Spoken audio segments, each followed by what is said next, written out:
with us today on Maxazine is Neal Sugarman. This time not from New York, not from Brooklyn, but calling to us from Switzerland. Hello, Neal. How are you? Thank you. How are you? Yeah. Well, Neal, we're doing this article about Miss Sharon Jones that today would have celebrated, I think, her 64th birthday, or 63, I think 64, isn't it? And yes, I think so too. Yeah. Well, she unfortunately passed away not even 4 years ago, and we miss her dearly since then. And you, Neal, you know Sharon better than anyone, I guess, because you're one of the founding fathers of Daptone Records. That's right. I was wondering, could you tell us a bit how you met Sharon, how this came about that you got to know her? Well, we met Sharon through some mutual musicians in New York City, and this is going back probably 1990. Let's see, like 97, 98. Okay. We were recording a record with Lee Fields, and we were looking for background singers, and the saxophone player at the time in the band said, "Oh, my girlfriend's a good singer," and then he brought in Sharon Jones. And then, the whole thing with Sharon was immediately after the Lee Field, we cut the background vocals. Gabe was there and started recording with her. That was back when Gabe had Desco. Neal, is that a famous story of Sharon showing up and the other two background singers? It's become kind of a story, but it's absolutely the truth. She was like, "Hey, I can overdub my vocals," and but that was the first meeting with her, and it was, and she talks about it too. She's like, who are these guys? Who are these white guys? What do they know about funk? That's a story she loved telling. So what do these white guys? Yeah, what do these white guys know about funk and soul then? Well, we were serious, especially, Gabe and Philip Lehman at the time. Gabe and Philip had a record label called Desco Records, which I was an artist on. And, they were huge record collectors and just, the same talent we're still, the same group of guys are playing music today, was the Soul Providers. Eventually became the Dap Kings, Okay. And it's true the Dap Kings still exist in their form as we knew them from back in the days, or the band is. Yes, yeah. The band still exists. It's it's been an interesting situation because everyone thought, oh, what are we going to do? It's just been very difficult for us to even.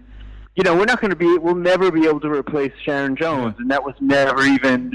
We were a band for 20 years, and without Sharon, it just never felt like the same. So we just, we've done a few tours, backing up different people when they ask, but it's just never really, nothing ever felt as good.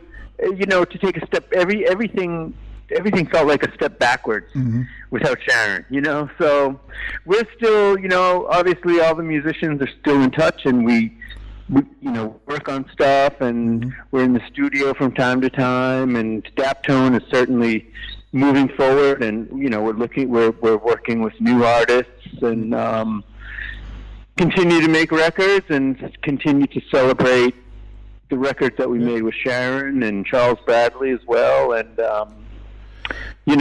when you think another phase. Yeah. When you think back on your time with Sharon, would you care to share your fondest memory that you have with Sharon? So that we spent so many years together on the road, and it was really like a success story. She started out when we all knew each other. She was living in the projects in Brooklyn, and we would we would do a gig and jump in a van and drive 15 hours and play and drive 15 hours back, and all for the love of music and hanging out Yeah, listening to the Impressions records and Fela records, like everyone together in the van, and Sharon would drive. She was real good at driving, like late night. She'd always do like the graveyard shift. That was her thing. I mean, one time we were driving, and everyone is sleeping except her and probably Dave Guy in the front seat, stoned out of their minds, just driving down the road, and all of a sudden, I don't know, someone was having a dream. Someone someone in the van woke up and started to scream, and then everyone started to scream, and Sharon's like, "What? What's going on?" Everyone, the whole band is in the van screaming, and then 3 a.m. driving from Chicago to New York. Yeah, and Sharon just like, "What are you guys doing? What the fuck? What the fuck?" But really, the memory. When I think about that, all that time, it was really as a family traveling together. Yeah. I miss it terribly, but the times when we were on the bandstand together, and we were just exploding, and Sharon is just stomping her feet, and we're following her, and the rhythm is just perfect, and it really feels like the band was. It was just that it was. Go ahead. Were you saying something? No. I was reacting to what you say when you're stomping her feet up on stage. It's true. She's stomping her feet, and the band is we're super locked in, and it's all a group of amazing musicians, but we're all focused on making that particular music sound as good as it can sound, and taking Sharon to another level. And it would feel as though when it was really on, the bandstand would start to elevate, and people in the audience would just, Is that and it was easy to play. Yeah. And I don't know if I'll ever experience, I'm so lucky to have experienced that musical depth and energy and height that I don't think a lot of people get to experience. Yeah. And, we all felt badass, and we knew that when we hit the bandstand as the Dap Kings and Sharon Jones, that it was going to be something special every night. And I'm not trying to chase that, but I'm certainly grateful that I had it. Yeah, I can understand. And it certainly maybe made me a little bit, for future musical situations, I'm a little jaded. How do you think it's possible that a talent like Sharon was, in her own right, she had to wait that long for her success to come, because she was already 40 years of age before she became successful? Yeah, I don't know how to answer that. I mean, things happen when they happen, and she had a really, as Sharon Jones, the Dap Kings, for what it's worth, we were touring and playing music for 20 years, and it was still growing.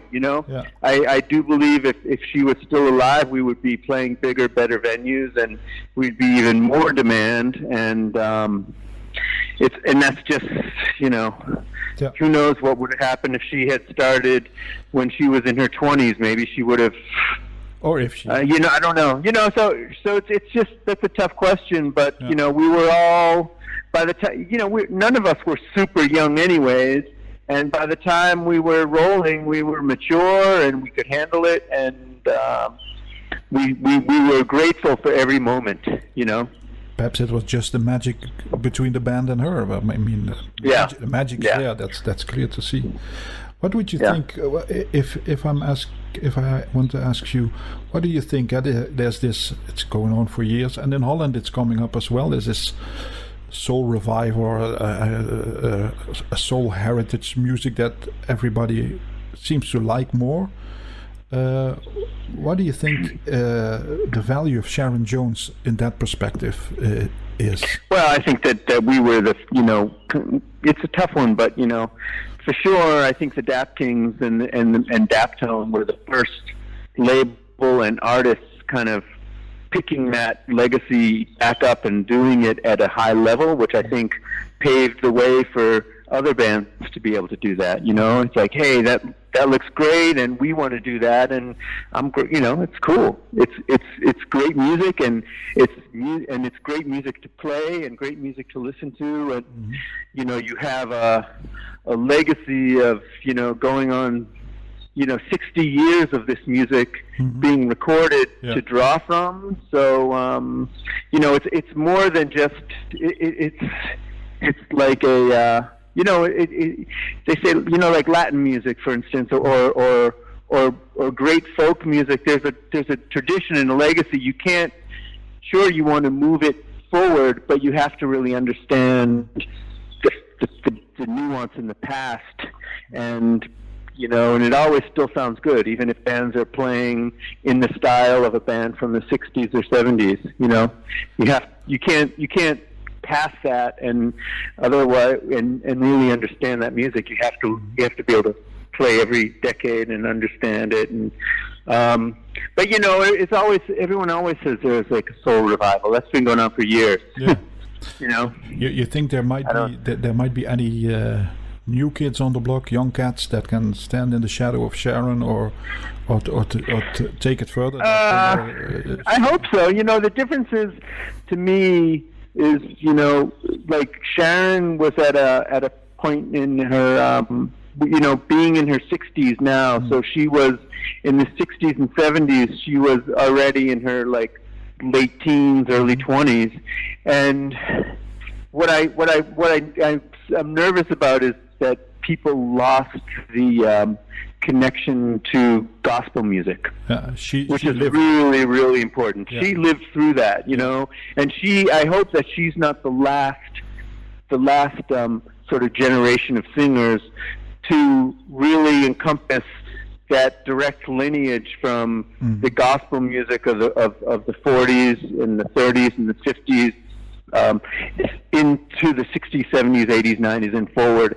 And it seems to me some of the young singers didn't get a chance to sing in the church, might have lost. They're trying to imitate something, and sometimes that, you hear some new singers, and there's just a certain like contemporary inflection that sounds a little bullshit to me, unfortunately. Yeah. Well, so I just think it's important. It's the same thing. It's like if you're going to get into music and get into a tradition, you really need to study it and understand. This is where it's all coming this from. Is something. Soul music is something that you live and that you cannot. Yes. I mean, I'm being a white boy from Holland. I can never play soul music, perhaps. Well, that's not necessarily true, but if you did, you just want to dig into the right stuff, I wouldn't be Sharon Jones, that's for sure. Well, yeah, that's a whole, as a singer, sure, it's a tough call. Yeah, sure. Okay. If I'm sure anybody listening to this interview or reading this article, there are a lot of people that unfortunately have never really heard about Sharon Jones, and this will be perhaps their first acquaintance with her. If you were asked to pick the essential Sharon Jones track or album that you would recommend to anybody starting to listen to Sharon Jones, what would that be? Yeah, so it's such a hard one, because there's so many songs that encompass, there's a lot of albums, and when we were making albums, we were trying to make 10 great songs, so there's a big catalog of music now. I guess just at this moment, if you ask, and it might be different if you ask me tomorrow or you ask me tonight, but if you ask me just this second, the first thing that pops to my head is a song called Humble Me. Okay. I think it's on 100 Days, 100 Nights. Mm-hmm.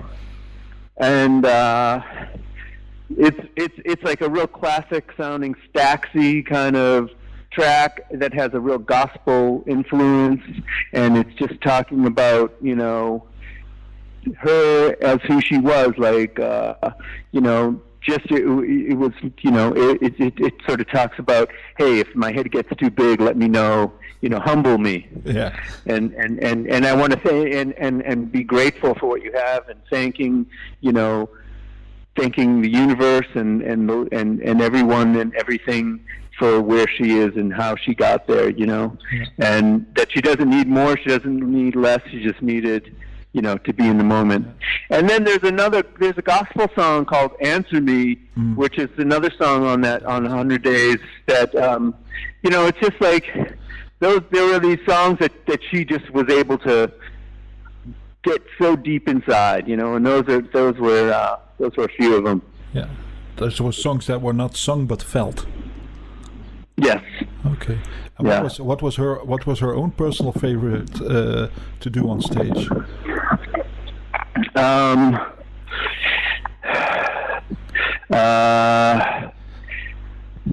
That's a good question. Man, she loved doing like fast. She's like, we used to do a cover of "There Was a Time." Yeah.